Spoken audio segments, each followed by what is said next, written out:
Paz do Senhor, meus queridos irmãos do grupo Amigos da Bíblia. Hoje é o dia 43 do nosso desafio de lermos o Novo Testamento em 90 dias. Hoje vamos falar sobre Atos 8, 9 e 10. Atos 8. Os capítulos 8 a 12 relatam o período de transição em que aconteceram as seguintes mudanças. A Antioquia passa a ser o centro da atividade, não mais Jerusalém. A mensagem muda dos judeus para os samaritanos e depois para os gentios. À medida que Paulo se torna líder, as atividades de Pedro ficam menos importantes. A igreja existia desde o Pentecostes, mas o ministério de graça de Paulo revela o sentido dela e seu lugar no projeto de Deus. O Evangelho da graça de Deus substitui o Evangelho do reino. Vamos observar aqui os 25 primeiros versículos desse capítulo. Vai falar sobre Filipe, aqui chamado de o evangelista. Satanás atacou como um leão feroz, tentando devorar os crentes. Paulo foi um dos principais líderes dessa perseguição e mais tarde ele admitiu isso várias vezes. Atos 26, versículos 10 e 11. Atos 22, versículo 4 e 5, Atos 22, Atos 22, versículos 18 a 20, 1 Timóteo capítulo 1 e 13, 1 Coríntios capítulo 15, versículo 9, Gálatas capítulo 1, versículo 13. Os apóstolos corajosamente não deixaram Jerusalém a fim de transmitir a mensagem da salvação aos líderes judeus e de testemunhar para o perdido. Mais tarde, Paulo é quem levaria o evangelho até os confins da terra. A perseguição é uma oportunidade para o serviço e aqui Filipe é um exemplo de evangelista. Filipe, chamado para ser diácono, assim como Estevão, cuidavam de suas funções diaconais, mas também se tornaram grandes evangelistas. Em Atos, vemos pela primeira vez o ministério da palavra sair do território judeu, quando Filipe levou o evangelho para Samaria. A perseguição apenas abriu a porta para o ganhador de almas e o que começou como grande perseguição transformou-se em grande alegria. Veja os versículos 1 e depois o 8. Simão, o mágico, abraçou a fé em Cristo e até foi batizado. Contudo, os eventos posteriores provam que seu coração nunca mudou. Fica evidente que Simão não foi salvo. Pedro disse: o teu dinheiro seja contigo para a perdição. Versículo 20. Não tens parte nem sorte, ou seja, comunhão nesse ministério. Versículo 21. E no versículo 23 afirma que Simão estava no laço da iniquidade. Então esses versículos mostram que Simão, o mágico, mesmo tendo tido uma aparente conversão, de fato não se converteu. No Pentecostes, Pedro usou pela primeira vez as chaves do reino ao abrir a porta da fé para os judeus. E aqui as usa pela segunda vez ao conceder o Espírito Santo aos samaritanos. Do versículo 26 até o 40 do capítulo 8, nós temos aqui Filipe, o cooperador pessoal. Filipe obedeceu ao Senhor e encontrou um etíope, um alto oficial em sua terra e, sem dúvida, um prosélito, ou seja, um convertido à fé judaica. Esse evento nos mostra os elementos necessários para o trabalho pessoal, eficaz e o ganhador de almas. Homem de Deus. Filipe obedecia ao Espírito e ia onde Deus o enviava. Ele conhecia Cristo como seu Salvador. Deus usa pessoas, homens e mulheres dedicados que obedecem ao Espírito Santo. Filipe era o tipo de pessoa disposta a deixar uma reunião pública com seus atrativos para, em lugar privado, com apenas Deus como testemunha, ajudar uma alma a encontrar paz. Aqui também a gente vê o trabalho do Espírito de Deus. O Espírito Santo é o Senhor da seara e ele nos dá poder para testemunhar. Versículo 8 de Atos 1. O Espírito abriu o caminho de Filipe para alcançar o homem. abriu as Escrituras para o pecador que buscava e abriu o coração do pecador para o Salvador. O homem que não entende o que está fazendo não pode ser salvo, e apenas o Espírito pode ensinar ao pecador as verdades do Evangelho. Há colheita quando o Espírito junta um servo preparado e um pecador contrito. Aqui nesse capítulo também, a partir do versículo 26 até o 40, nós temos aqui a palavra de Deus, né, em evidência. Romanos capítulo 10, versículo 17 afirma: e assim a fé vem pela pregação, e a pregação pela palavra de Cristo. Filipe usou a bela imagem do Cordeiro de Deus apresentada em Isaías 53 para pregar Cristo.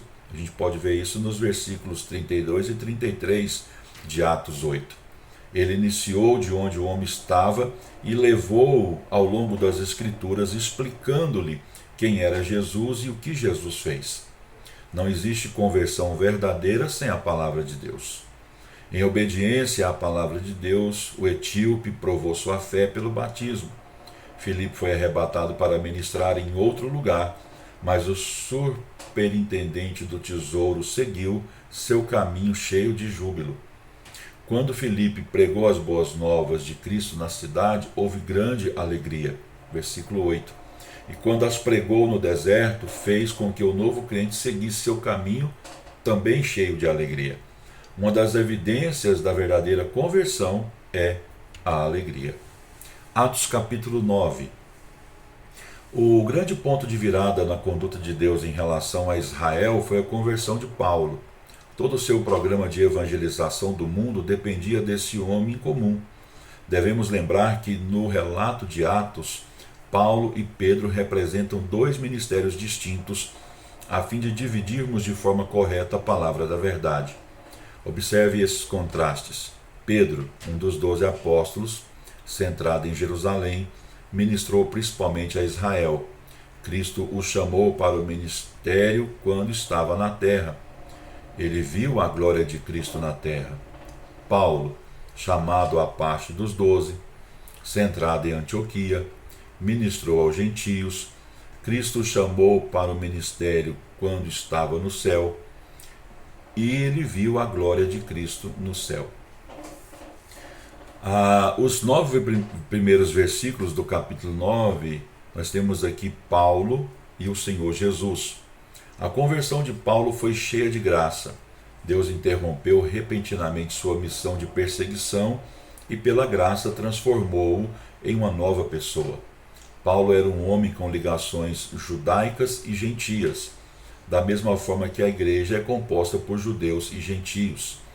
Ele era judeu de nascimento, mas tinha cidadania gentia. Deus escolheu-o como instrumento, versículo 15, para anunciar a mensagem da igreja. O mistério que mantinha secreto havia muitas eras. Paulo conhecia as escrituras do Antigo Testamento, as filosofias gregas e as leis romanas. Portanto, era a pessoa ideal para transmitir essa mensagem de que em Cristo não havia distinção entre judeus e gentios. Podemos resumir em 3 pontos sua experiência de conversão. Primeiro, ele viu uma luz. Segundo, ouviu uma voz. E terceiro, obedeceu a um chamado. Paulo ouviu Cristo falar de forma audível. No entanto, os homens que estavam com ele ouviram sons, mas não conseguiram entender as palavras. Paulo também caiu em seu coração, mas não foi apenas, de maneira física a sua queda. Alguns dizem que ele caiu do cavalo, a Bíblia não afirma isso, a Bíblia diz que ele caiu. Mas a queda não foi apenas física, ele também caiu em si, reconhecendo, que ele estava perseguindo a igreja. E de fato ele não perseguia apenas a igreja, mas também Cristo, que agora o chama para uma grande obra. Quando ele então perseguia a igreja, ele estava então perseguindo Cristo, e Cristo deixou isso bem claro para ele. Do versículo 10 até o 19, nós temos aqui Paulo e Ananias. Deus trabalha nas duas pontas da linha. Por isso Paulo teve uma visão da visita de Ananias. Deus respondeu aos temores de Ananias com a promessa de que Paulo teria um ministério especial para com os gentios, o que provavelmente assustou esse crente judeu fiel. A saudação Saulo, irmão, mostra que Paulo já fora salvo antes da chegada de Ananias. Atos 22:16 relata da seguinte forma a experiência de batismo de Paulo: levanta-te, recebe o batismo e lava os teus pecados. O que algumas pessoas compreendem de forma equivocada, nessa passagem o tempo dos verbos gregos é importante. Levanta-te, recebe o batismo e lava os teus pecados, invocando o nome dele. Esse é o sentido desse versículo. Os pecadores são salvos quando invocam o nome de Deus. Atos capítulo 10 ilustra isso. O pecador ouve a palavra, crê em Jesus Cristo, recebe o Espírito Santo e a seguir é batizado. Do versículo 20 até o 31 nós temos aqui Paulo e os judeus. Essa passagem apresenta duas evidências da conversão de Paulo. Ele orou, versículo 11, e ele pregou, versículo 20. Provavelmente foi em 37 depois de Cristo que se deu a conversão de Paulo. Ele passou um tempo pregando em Damasco, depois foi para a Arábia, Gálatas capítulo 1, versículo 15 ao 18, e decorridos muitos dias retornou a Damasco, Atos capítulo 9, versículo 23. Isso cobre um período provável de 3 anos, durante o qual Paulo aprendia as verdades sobre o mistério da igreja. Ele, quando retornou a Damasco, foi atacado por judeus e teve que fugir à noite por uma janela. Atos capítulo 9, versículo 23 até o 26. Isso nos leva de 37 para 39 depois de Cristo, época em que foi a Jerusalém e encontrou-se com os apóstolos. Atos 9, 26 a 29. Os apóstolos temiam Paulo, e foi Barnabé que o apresentou ao grupo apostólico. Paulo ficou 50 dias com Pedro, mas não viu nenhum outro apóstolo. Ele visitou Tiago, irmão do Senhor, que depois assumiu o lugar de Pedro como líder espiritual de Jerusalém. Paulo queria ministrar aos judeus de Jerusalém, mas Deus ordenou-lhe que partisse da cidade. Paulo tinha um ministério a cumprir para com os gentios. Paulo teve de partir por causa de mais perseguição que sofreu e voltou para sua casa em Tarso. Gálatas capítulo 1, versículo 21 sugere que Paulo pregou nessa região. E Atos capítulo 15, versículo 23 indica que havia igrejas nessa área. Quando o centro do ministério mudou-se de Jerusalém para Antioquia, uma cidade gentia, Barnabé foi para lá, procurou Paulo e o levou para pregar com ele. Atos capítulo 11, versículo 19 até o 30. Do versículo 32 até o 43, nós temos aqui um relato sobre Pedro e os santos. Aqui nós temos a cura de Enéas e a ressurreição de Tabita, que também é chamada de Dorcas. Enéas estava em uma cama por 8 anos. Em nome de Jesus Cristo, Pedro o curou. Em Lida, havia uma discípula chamada Tabita, que também era chamada de Dorcas, que era cheia de boas obras. Ela ficou doente e morreu. Mandaram buscar Pedro em Jope. Quando ele chegou, disse para ela: Tabita, levanta-se. E ela abriu os olhos e, vendo a Pedro, assentou-se. E isso foi notório por toda a Jope, de acordo com o versículo 42, e muitos creram no Senhor. E o versículo 43 mostra que Pedro ficou muitos dias em Jope, na casa de um certo Simão, curtidor. Isso sugere que Pedro estava deixando de lado alguns de seus preconceitos judaicos, pois os judeus consideravam os curtidores imundos. Pedro estava para descobrir que nada que Deus santificou é impuro. Atos capítulo 10, nós temos aqui a conversão de Cornélio e toda a sua casa. Esse é um capítulo muito importante porque Pedro vai usar as chaves do reino para abrir a porta da fé para os gentios. Nós temos aqui a preparação pelo Espírito de Deus, que são os 22 primeiros versículos. O Espírito prepara Cornélio.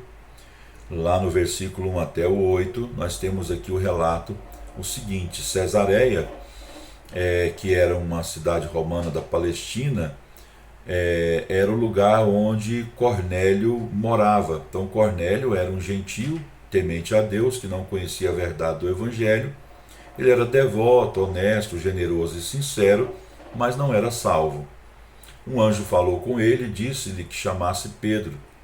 Então por que o anjo mesmo não falou para Cornélio, não pregou para Cornélio?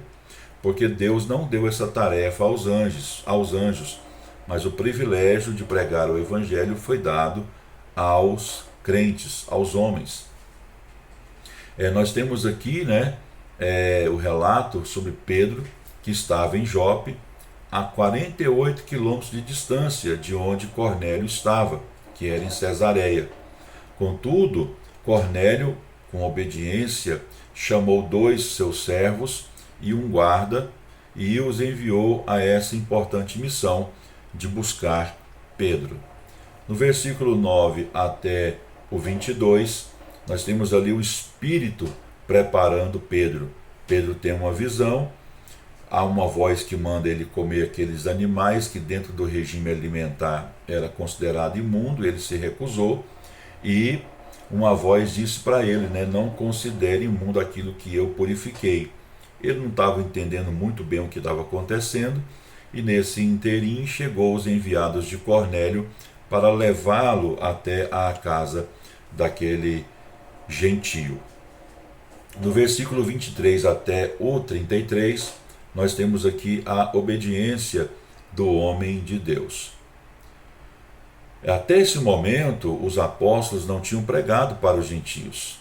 Mesmo os samaritanos, lá de Atos capítulo 8, eram mais ou menos, eram meio, judeus. Não eram gentios de fato.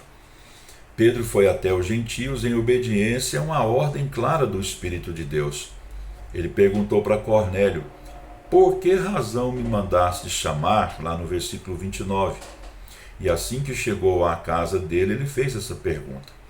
E Deus interrompeu a pregação de Pedro, a fim de realizar seu propósito. O versículo 44 mostra bem isso para a gente.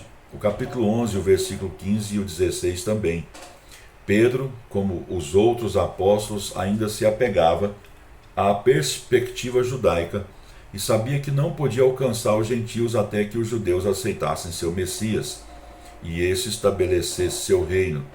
No entanto, agora Pedro tomava conhecimento de que Deus estava estabelecendo um novo projeto, a igreja. Por favor, não presuma que Pedro entendeu tudo a respeito desse novo projeto, pois na verdade, depois Paulo teve de repreendê-lo por sua inconsistência, de acordo com Gálatas capítulo 2. Nesse período de transição, Atos 8 até o 12, Pedro e a mensagem do reino para Israel foi desaparecendo de cena. E do versículo 34 até o 48, nós temos aqui a pregação da palavra de Deus. Depois que os da casa de Cornélio ouviram a palavra de Deus, eles foram cheios do Espírito Santo, aceitaram a Jesus e foram cheios do Espírito Santo e depois foram batizados. Isso não foi muito bem visto pelo colégio apostólico, que mais adiante em outros vídeos vamos falar. Mas a pregação da palavra de Deus através de Pedro para os gentios teve esse resultado: conversão, batismo, teve também batismo com o Espírito Santo. E ali ficou claro para todos que Deus veio para salvar os gentios também, não somente os judeus. E a igreja, a partir daqui de Atos capítulo 10, ela começa a se formar tanto de judeus, que proporcionalmente vai diminuindo, e uma quantidade maior de gentios. Então a igreja hoje ela é composta de judeus e gentios, e ambos são salvos pela graça, pela fé.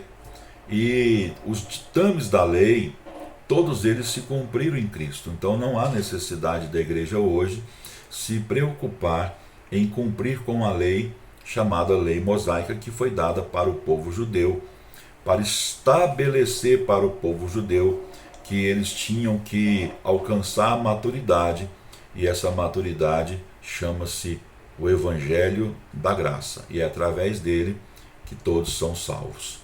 Deus abençoe sua vida. O vídeo aqui ficou um pouco longo, porque se trata de 3 capítulos, né?